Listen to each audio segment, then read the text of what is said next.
ready to completely change how you think about reaching those goals. You know the ones in sports or at work or just life in general. Let's dive into Dan Millman's Body-Mind Mastery.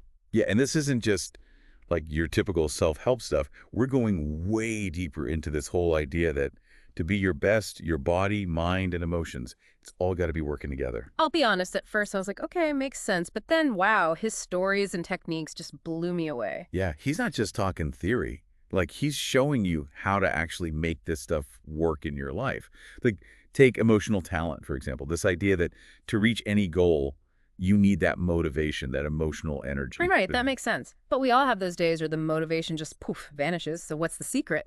He's pretty straight up about it. He says, yeah, motivation comes and goes, but that's where, willpower kicks in. It's about even when you're exhausted and just want to chill, making that choice to train, to work towards what you want. So it's about pushing through even when it's tough. Well, there's that. But it's not just about forcing yourself. Like, he tells this amazing story about Eric Courchain, a gymnast who had polio as a kid. Wait, polio and he became a gymnast? That's hard to wrap my head around. Right. Think about it. The muscle atrophy, the braces he needed just to walk. But here's the thing. He actually became a national champion on the still rings. Millman talks about seeing him do this full twisting somersault from 8 feet up in the air and landing on those legs, just crashing to the floor over and over, pushing through insane pain. Wow, talk about willpower, but what kept him going? Was it like, I got to prove everyone wrong? It's even deeper than that. Courchain went on to become this big-time medical researcher. And guess what he specialized in? Polio. Exactly. It wasn't just about him. Like, his whole purpose was to take that struggle and turn it into something that could help others. That's incredible. So it's like his motivation, it came from this deep place. It was bigger than just him. And that's what Millman's getting at. You got to know your purpose, your why. It's like fuel when your willpower starts to sputter. But it's also about mastering your emotions, Sure. not letting them run the show. Oh, so is he saying we should, suppress them? Because that doesn't sound too healthy. No, not about denial. It's about accepting them, feeling them, but not letting them control you. It's like he says, accept your emotions, know your purpose, do what needs to be done. Okay, so we've got that fuel, the emotional energy driven by purpose. But how do we actually connect that to the physical? Well, here's where it gets interesting. Millman talks a lot about the breath. Like, even the word inspiration, it literally means to breathe in. And breathing, it's this bridge between our physical and mental states. Our breath actually changes based on how we're feeling. So if I'm stressed, I'll breathe differently than if I'm relaxed. Exactly. Think about it. When you're angry, there's that forceful exhale. When you're sad, it's more like this kind of spasmodic inhale. And when you're scared, most people, they hold their breath. I never thought about it like that. So what Millman is saying is if we become aware of our breath, we can actually learn to manage our emotions. Which, that's powerful stuff for anything you want to achieve. And it goes even deeper. He sees the body itself as this vehicle for transformation. I've heard that before, like your body's a temple, but how is this different? It's more than just taking care of yourself physically. He's saying your body, it's the only thing you truly own, right? It's the most real way you can create change. Wait, so by changing our bodies, we can actually change our minds and emotions. It's like how fitness has evolved. It's not just about muscles and marathons anymore. It's about yoga, meditation, body work, stuff that helps you become more aware and work with your body's natural energy. So instead of pushing ourselves to the limit, we should be listening to our bodies. Exactly. Conscious exercise, that's what he calls it. Moving with awareness, not pushing past your limits. That's definitely different from the no pain, no gain thing we've all been taught. Yeah, he challenges that. Like, he talks about gravity, how our bodies are constantly interacting with it. Okay, gravity, we all deal with it, but what's the big deal? It's about alignment. When your body's out of whack from injuries, bad habits, even emotional stuff, it takes more effort to move. And that leads to tension, pain, fatigue, all that stuff that drains you and holds you back. So being misaligned, it affects more than just our physical It performance. affects everything. He talks about how things like deep tissue massage or chiropractic, they can release that tension and restore balance. Yeah. And that ease of movement, that's key for being your best, no matter what you're doing. It's amazing how he connects it all. Okay, so we've got the fuel, the emotional energy, the breath, and now this whole body as a vehicle thing. What's next on our deep dive into Millman's world? Yeah, let's get into how we nourished this incredible vehicle, how we unlock its full potential. Food, let's talk about it. Okay, I'm listening. Let's dive into the world of diet and how it affects not just our bodies, but our minds and emotions too. Yeah, and Millman has some strong opinions about food. Some of it might surprise you. He believes in this complete cycle of nourishment, from what you eat to how your body uses and gets rid of it. So it's not just about calories in, calories out. Nope, not at all. He's all about fresh, unprocessed food and really tuning into your body. Forget about those crazy diets and rigid rules. Okay, but what about all that emphasis on protein, especially for athletes? Does he buy into that? Actually, he pushes back on that whole idea. Well, He says every problem we see that's related to protein, it's from having too much, not too little. really? I had no idea. So what does he recommend? He points to champion athletes who are vegetarian, showing you can get everything you need from plants. So it's about finding what works for you, not just cutting out whole food groups. Exactly. And he also says create a peaceful environment for eating, no distractions. Really be present with the experience of nourishing your body. Pay attention to how different foods make you feel.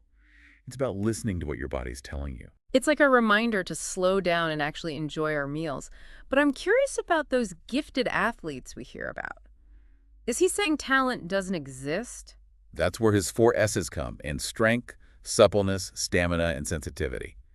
He thinks some people might be naturally inclined, but it's prep, hard work, and practice that really makes the champion. No shortcuts to greatness, huh? Well, there is one key, and it might surprise you, relaxation. Relaxation. Isn't that like the opposite of what we think about with training? He says it's the master key, that it unlocks all those 4 things we just talked about. It's about moving with ease, letting go of tension you don't need. Think about babies. They're super strong even though they haven't built up muscle. Or cats jumping crazy heights with no effort. So they're like embodying relaxation. That's wild. Hmm. But how does that work for someone who's been lifting weights and pushing their limits for years? He uses this example of a gymnast named Dale. Dale was strong, in shape, but he struggled with power moves. Because, get this, he had too much tension. Like, imagine trying to drive with the parking brake on. You got the engine, but you're not going anywhere fast. That's a great analogy. So it's not just about building strength, it's about using it the right way. Right, and that comes from relaxation. He says we all carry so much tension without realizing it, and it messes with our performance in everything, not just sports. Okay, relaxation for strength. Got it. But what about flexibility? Is that something you're born with, or can you actually get more flexible? Millman, he calls suppleness the embodiment of non-resistance. Like, babies don't need to stretch. They haven't built up years of tension. So our stiffness, it's not just from getting older. Not always. He thinks it's more about how we hold ourselves in response to pain, stress, even emotional stuff. Our bodies, they store those experiences as tightness, restricted movement. Wow, so if we can release that tension, we can actually become more flexible. He believes so, through conscious relaxation, gentle stretching, things like yoga or dance, working with your body, not against it. Okay, this is really changing how I think about flexibility. What about those other two S's, sensitivity and stamina? Are those connected to relaxation too? You bet. Sensitivity, he says it's like awareness of your inner and outer world. It's all 5 senses, but especially touch and knowing where your body is in space. That's huge for athletes. Right, and he even tells a story about a Tai Chi master so sensitive he could feel a fly landing on his shoulder, and a sparrow couldn't jump off his hand because his hand moved perfectly with the bird. Almost hard to believe. But that's the level we can reach when we relax and really pay attention. So the more aware we are in our bodies, the more sensitive we become. How is that even possible? That's like all those things. Coordination, balance, rhythm, even reflexes. They get more fine-tuned and effortless when your sensitivity is high. And that comes from relaxation and focus. Okay, this is mind-blowing. It's like a whole new way to think about physical talent. What about stamina? Where does that fit into the relaxation thing? Millman sees stamina, that ability to keep going, Yeah. as a natural result of consistent training. But the key is, the best stamina, it's specific to what you're doing. So a tennis player will get better stamina by playing tennis, not just jogging. Makes sense. It's not some general thing. It's about training for what your body actually needs to do. But where does relaxation come in? He makes this really cool point. Relaxation, strength, suppleness, they all boost your stamina. The less tension you have, the better you move, and the less energy you waste, which means you can keep going longer It's all connected. Wow, this has been amazing exploring all those foundations of physical talent, and it's crazy how much it all comes back to relaxation. But we can't ignore injuries, especially in athletics. What does he say about preventing them? He's got some really insightful ideas about that. He thinks most injuries happen because of imbalances in those four S's we talked about, or from being impatient or not paying attention. So it's not just bad luck or pushing too hard. He's got this story about this guy, Jerry, who does all the things that lead to injuries. He gets distracted, he's critical of himself, his motivation's up and down, he tenses up at the wrong times, hesitates when he should act, ignores his body's signals. Plus, he's overweight, out of shape, weak ankles. No surprise, he ends up with a sprained ankle. That sounds like, well, a lot of us, to be honest. Easy to fall into those traps. But how do we not be a Jerry? Millman says there's 3 insurance policies to avoid injury: mental clarity, emotional stability, and physical preparation. Paying attention, managing your emotions, getting your body ready for what you're going to ask it to do. So injury prevention, it's all about being mindful and balanced in your training. You got it. Moving with awareness, not just blindly pushing to the limit. And that leads us to this really cool concept, something Millman calls Satori. It's this Japanese Zen idea about suddenly waking up to your true nature. Yeah, you mentioned that earlier. It's definitely intriguing. What does it actually feel like? It's hard to put into words. Millman says it's a fusion of body, mind, and emotions. Everything in perfect harmony. Imagine being totally present, your mind's quiet, your emotions flow freely, and your body feels alive, relaxed, energized. It sounds like pure bliss. Athletes, artists, musicians, they often feel it in peak performance moments. It's like that in-the-zone thing. Everything clicks, effortlessness takes over. Like becoming one with the activity. That's a great way to put it. And Yeah. Millman says it's not just for those rare moments. It's something we can cultivate by lining ourselves with those natural laws that govern how we are. So it's about integrating the body, mind, and spirit. Exactly. Bringing together everything we've talked about, the emotional energy, the focused mind, the relaxed and responsive body, all working together in this unified awareness. That's pretty powerful to think we all have that potential inside. And it's not just about reaching goals out there in the world, but also about finding that deep inner peace and harmony. This whole deep dive has been really eye-opening. It's changed how I think about, well, everything. And this is just the beginning. The real journey, it starts now, when you take all this and start applying it to your own life. I can't wait to see where this goes. I have a feeling it's going to be an amazing adventure. Keep exploring, keep practicing, keep striving for that unified state of being that's Satori. Thanks for joining us on this deep dive. Until next time, keep learning and keep growing. Back again for more Body-Mind Mastery with Dan Millman.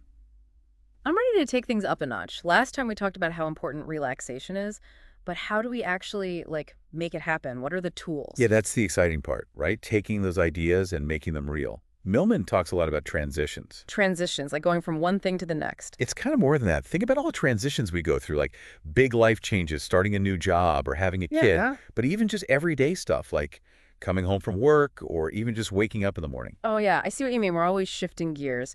But how does that tie into body-mind mastery? Well, his point is we often get yanked from one state to another without, really consciously making that shift. It's like slamming on the brakes instead of easing to a stop. I've totally been there. Coming home from a crazy day and snapping at my family because I haven't had a chance to unwind. There you go. And that's where rituals come in. He suggests creating rituals to help us move through transitions more smoothly. Oh, I like that.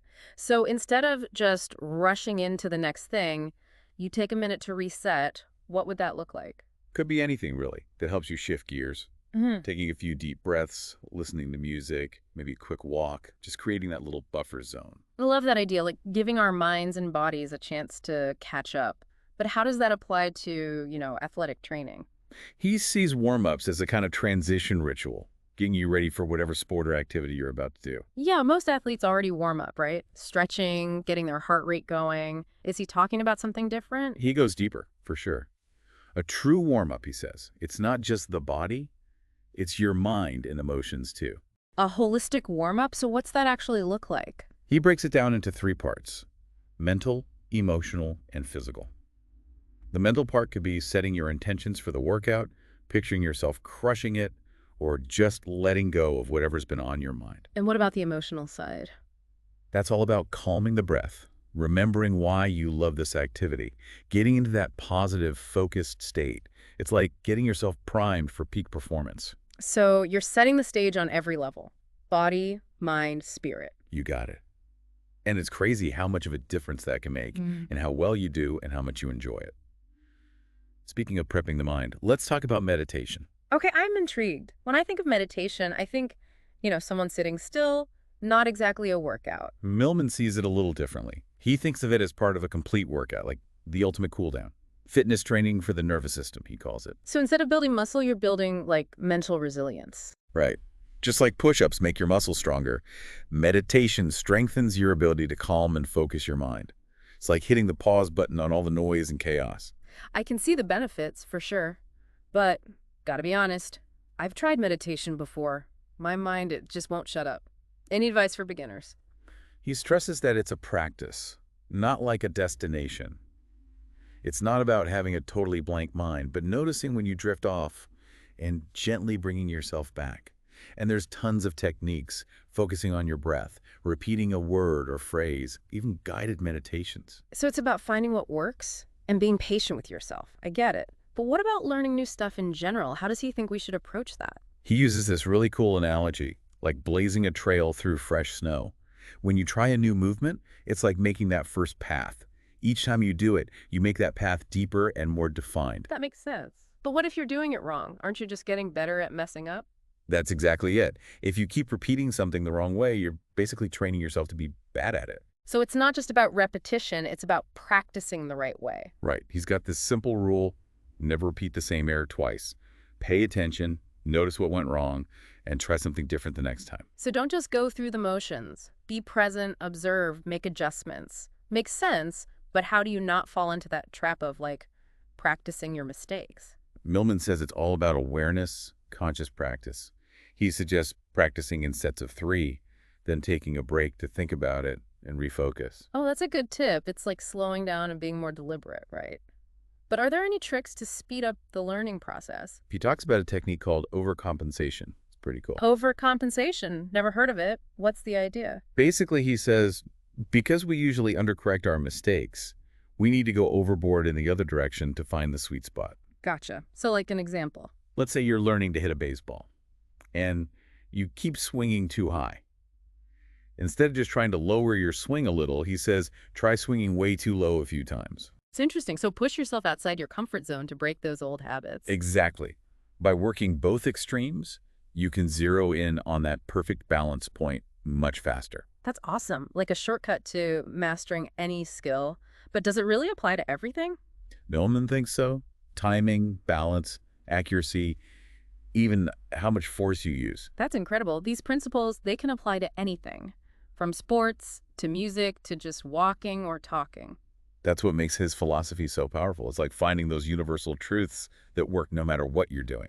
This has been amazing. All these practical tools for transformation, we've covered a lot. Transitions, meditation as a cool down, learning how to learn, this whole overcompensation thing. But we're not done yet. Nope. There's still more to explore in this world of body-mind mastery, especially that Satori thing we touched on. Yeah, I'm ready to go even deeper. Let's figure out how it all fits together, what it really means to reach that unified state of being. Back again, ready to unlock the secrets of body-mind mastery with Dan Millman. We've been on this journey exploring how the body, mind, and emotions all connect. We've talked about emotional talent, the power of the breath, mastering movement, and even how we learn. And now we get to the heart of it all. That unified state of awareness, what Millman calls Satori. You've brought this up a few times, and I gotta say, it's both fascinating and a bit mysterious. Like, can you even really put it into words? Yeah, it's definitely a tough one to wrap your head around intellectually. Millman describes it as like this sudden awakening, a flash of insight into who you really are. It's not something you can just think your way into, you know? It's about direct experience. So it's more of a feeling than a thought. It's about being totally present. Your mind is quiet, your emotions are flowing, and your body feels alive, relaxed, energized. It's like everything, body, mind, spirit, merging together. You mentioned before that athletes, artists, musicians, they often experience this when they're performing at their peak. Right. Think about those times when everything just clicks. You're in the zone, Effortless action takes over, distractions disappear, and time seems to slow down. You're completely one with what you're doing. Exactly. And what Millman's saying is, this Satori thing, it's not just for those rare moments. It's something we can develop through practice by aligning ourselves with, those natural laws that govern our being. So integrating body, mind, and spirit, making it all work together. Precisely. It's like bringing together everything we've talked about. Emotional energy fueled by purpose, a focused mind, a relaxed and responsive body. It's all connected, working in harmony. That's pretty powerful, the idea that we all have that potential inside us. And it's not just about hitting those external goals, but cultivating a deep sense of inner peace. This whole deep dive, it's been really eye-opening. It's changed how I think about, well, everything. And remember, this is just the starting point. The real journey starts now, taking these ideas and making them part of your life. I'm excited to see where this path leads. I have a feeling it's going to be an incredible adventure. Keep exploring, keep practicing, keep striving for that unified state of being, that Satori. Thanks for joining us on this deep dive into Dan Millman's body-mind mastery. We've covered a lot of ground, but there's always more to discover. Keep learning, keep growing, and most importantly, keep moving with awareness. Until next time.